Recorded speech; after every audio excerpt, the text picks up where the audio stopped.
বিশ্বাস করো, সমস্ত বাংলাদেশের পীর যদি এক জায়গায় হয়, আমার বিশ্বাস আল্লামা সাঈদীর মতন কোন পীর বাংলাদেশে জন্ম নেবে না।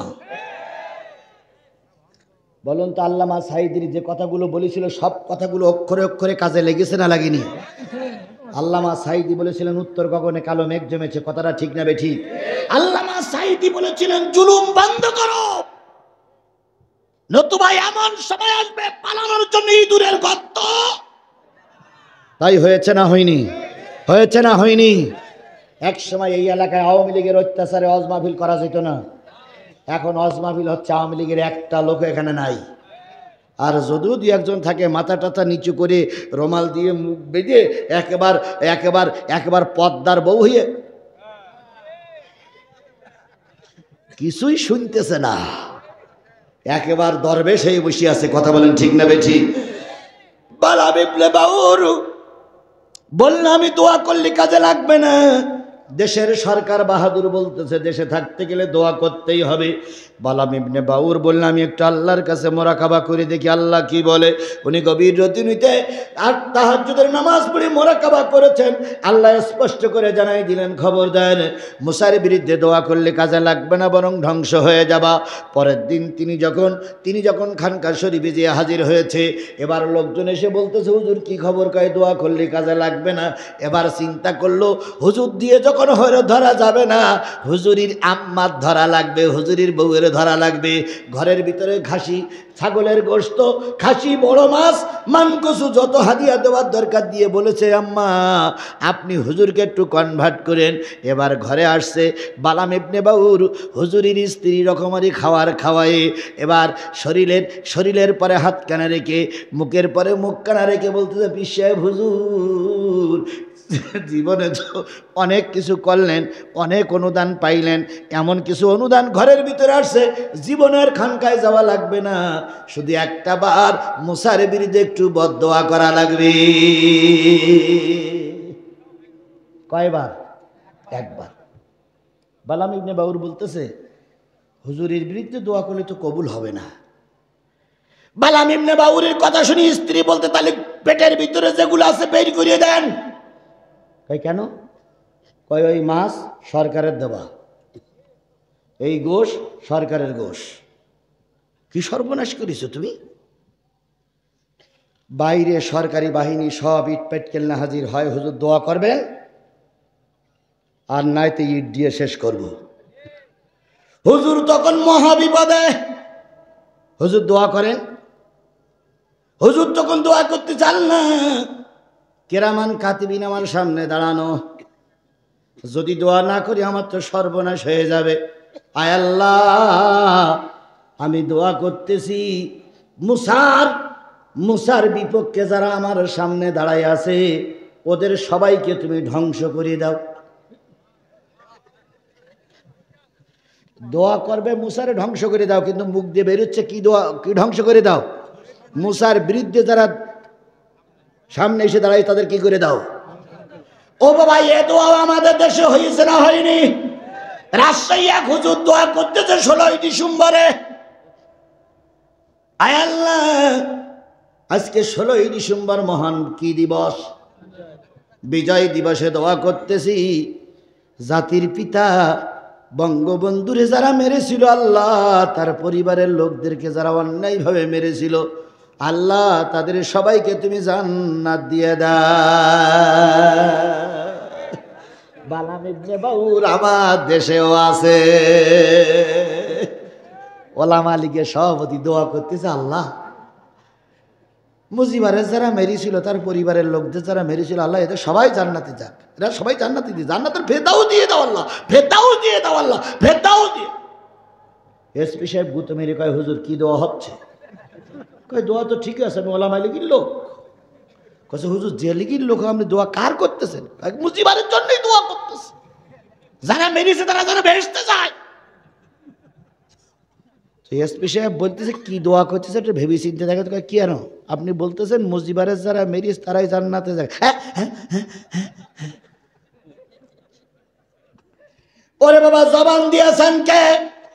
কার জন্য দোয়া করতে হবে ও বিধানও আল্লাহর কাছেই আছে। সবার জন্য দোয়া করলে আল্লাহ কবুল করে না। গণশিক্ষা প্রতিমন্ত্রী, গণশিক্ষা প্রতিমন্ত্রী সাবেক শেখ হাসিনা, উনি ওই রকম কুড়িগ্রাম না নীলফামারী এটা কি যেন দোয়া করেছিলেন, আপনাদের মনে নেই, সব আমার মনে রাখতে হয় কেন? আপনারা কিছু মনে রাখতে পারেন না? হ্যাঁ, মুজিবারকে জাহান নামে দিয়ে দাও। আল্লাহ দেশের জন্য মুজিবার অনেক কিছু করেছে মাবুদ, ও মাবুদ এখন মুজিবার নাই, তার একটা জাহান নামের ভালো জায়গায় রেখে দিও। তাই ছিল না? জাহান নামের একটা ভালো জায়গায় রেখে দিও।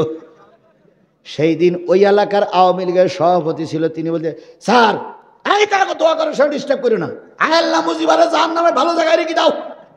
স্যার এই তো দোয়া করো, সব ঝামেলা করো, এই তুমি কেনা?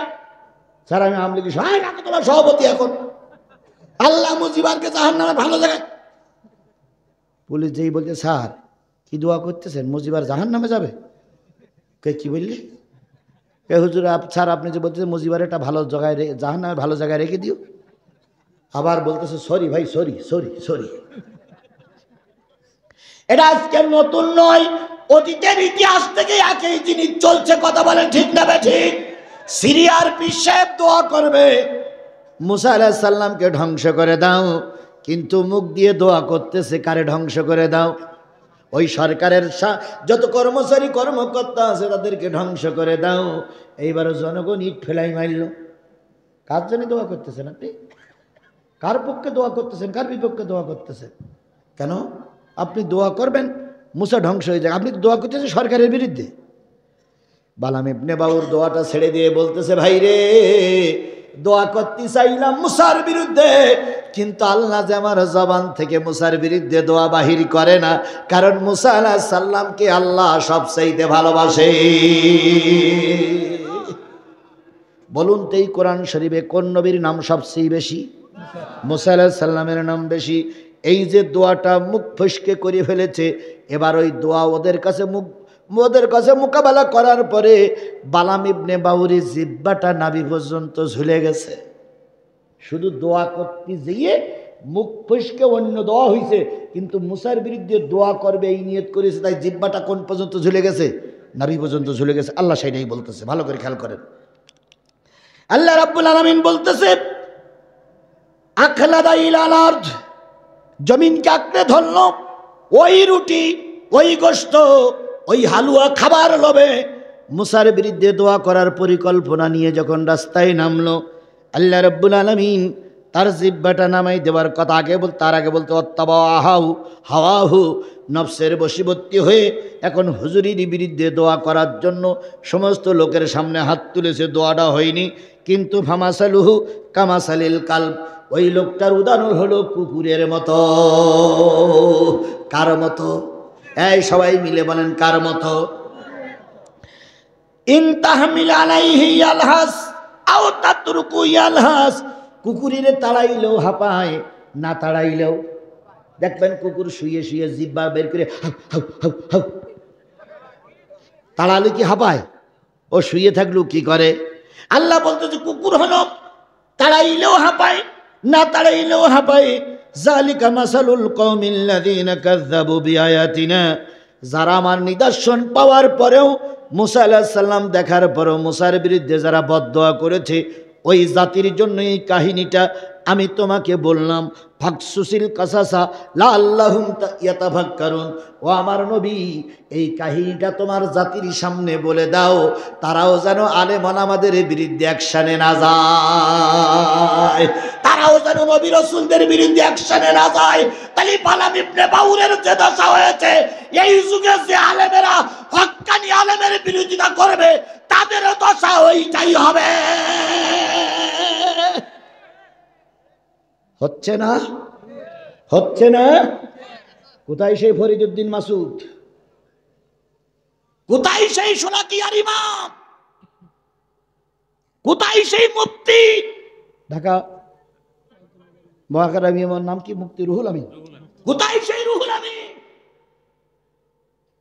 কোথায় সেই ইসলামী ফাউন্ডেশনের ডিজি?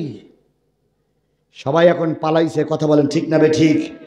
জনগণ ওদের চা খাওয়াবে বলে খুঁজতেছে, আমিও খুঁজতেছি। আমি সেদিন নীলফামারী মাহফিল করতে গেছিলাম, ওনার বাড়ির থেকে 2 কিলোমিটার দূরে। আমি বললাম, জনাব যদি আমার আওয়াজটা শুনতে পেয়ে থাকেন, আপনার ফোন নম্বরটা দেন, আপনার বিরাট দরকার আমার। আজকে জাতি তাদের খুঁজতেছে, কথা বলেন ঠিক না বে ঠিক? আর সেই সময় যে আলেমেরা বুকের বল নিয়ে, সাহস দিয়ে, হিম্মত দিয়ে কথা বলেছিল, আজকে সেই আলেমদেরকে ফুলের মালা দিয়ে সম্মানিত করেছে এই জাতি। আর এই কলঙ্কিত আলেমদের কারণে আল্লামা সাঈদী মারা গেল। কথা বলেন ঠিক না বে ঠিক?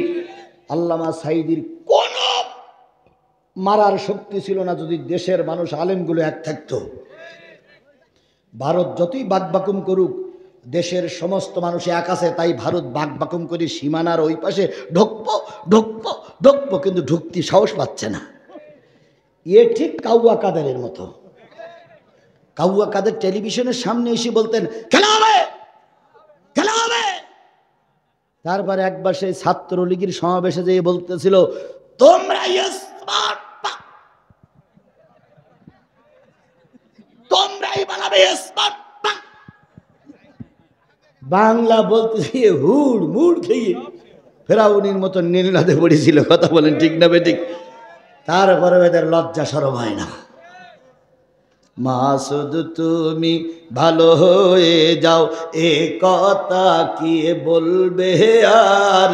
পালিয়ে গেছে কাউয়া কাদের, কেউ জানে না খবর তার, ভালো হয়ে যা। ফখরুল সাহেব আপনার বাসায় কাউয়া কাদের গেছেননি, ঠাকুর গায়ের বাসায় আপনি থাকতে তারে দেশেননি। তার সাথে যে হিসাব বাকি, হায় হায়, তার সাথে যে হিসাব বাকি আছে কোটি জনতার, পালিয়ে গেছে কাউয়া কাদের, কেউ জানে না খবর তার, ভালো হয়ে যা। বালাম বাউর মুসার বিরুদ্ধে দোয়া করবে, মুসার বিরুদ্ধে দোয়া করবে, কিন্তু দোয়াটা হয়ে গেল কিসের বিরুদ্ধে? জাতির বিরুদ্ধে, জাতির বিরুদ্ধে। জিব্বা নেমে গেল, তাড়াইলেও হাঁপায় না, তাড়াইলেও হাঁপায়। আমার দত্তরুকু ইয়ানহাস, যারা লেখা ওই সমস্ত মিথ্যাবাদী কাহিনী বলে দাও, যাতে করে মানুষ শিক্ষা পায়, হিসাব করে। বালাম ইবনে বাউরের জিব্বা নেমে গেল ঠিকই, কিন্তু শেখ হাসিনার মতন কুচক্কুরি করতে থাকলো। বালাম ইবনে বাউর যখন চলে যায়, তখন বলে গেল, আমার তার কোনো দোয়া আল্লাহর কাছে কবুল হবে না, তবে যাগার আগে তোমাদের একটা ফর্মুলা বলে যাই, যাতে করে হুজুরদের তোমরা ঠকাতে পারো। সেটা হলো, হুজুররা 6 মাস নারী ছাড়া, কি ছাড়া? নারী ছাড়া, বউ ছেলে মিলে রেখে 6 মাস ওরা সফরে আছে। এদের কাছে এখন নারীর খুব প্রয়োজন। আমার তো সব গেছে, সর্বনাশ তো হয়েছে। তা যাওয়ার সময় তোমাদের একটা বুদ্ধি দেই, সেই বুদ্ধি দিলি, সেই বুদ্ধি তোমরা পার পেয়ে যাওয়া। কি? গ্রামের ভিতরে 18 বছরের যুবতী যেগুলো দেখতে শুনতে ভালো, ওদের ছোট্ট একটা বুকির পর একটা কাপড় পরাবা, আর ছোট্ট একটা নেংটি পরাবা। শরীর কাপড় থাকলেও যেন বাইরেতে সব দেখা যায়। এদেরকে পাঠাবা বাদাম বিক্রি করার নাম করি, কাঁচা বাদাম, কাঁচা বাদাম, বাদাম বিক্রি করার নাম করে ওই 6 লক্ষ সোলজার, 6 লক্ষ মুসার সৈন্যদের কাছে এরা যাবে কি বিক্রি করার জন্য? বাদাম বিক্রি করার জন্য। বাদাম বিক্রি করার জন্য যখনই যাবে, ওরা বাদাম বাদ দিয়ে এদের দিকে তাকাবে। এদের ধরতে যাবে, ওই নারীদের বলে দেওয়া, যদি কোনো নারীর পরে আকর্ষণ হয়, যদি কোনো সেনা কর্মকর্তা, কোনো সেনা কর্মচারী এই নারীরে যদি চায়, ওই নারী যারা বিনা বাধায় ওর কাছে সময় দেয়, যে জাতি জেনায় লিপ্ত হয় ওই জাতি কখনো কাঙ্ক্ষিত দ্বার প্রান্তে পৌঁছাতে পারে না। সুতরাং এই জাতি যখন জেনায় লিপ্ত হবে তখনই তোমরা বিজয় অর্জন করবে। ধরে নেন শেখ হাসিনা রহমাতুল্লাহ আলাই, ও শয়তান চলেও গেছে আর বিভিন্ন ফর্মুলা দিয়ে গেছে, কথা বলেন ঠিক না বে ঠিক? এখন ছাত্রলীগ যুবলীগের লোক ময়দানে নামতেছে, কৃষক লীগ হয়, কি বলে রিক্সা লীগ হয়ে। কিছুদিন আগে আনসারদের ছলছুতুরি ধরে রাস্তায় নেমেছিল, কথা বলেন ঠিক না বে ঠিক? এর আগে বিচারপতিরা কুলু করতে চেয়েছিল, কুলু করার জন্য এই শেখ হাসিনা উকেন বসে কলকাটি নাড়া দে, স্যার বলতেছে আমি সীমানার পাশে আছি, তোরা লেগে থাক, টুস করে ঢুকে বলবো। এখান থেকে 1 মাস আগে বলেছিল ডিসেম্বরটা পার করতে দিয়ে তারপরে দেখা যাক খেলা কি করে খেলে। তার মানে ডিসেম্বর যত অঘটন ঘটবে সবাই শেখ হাসিনার পরিকল্পিত।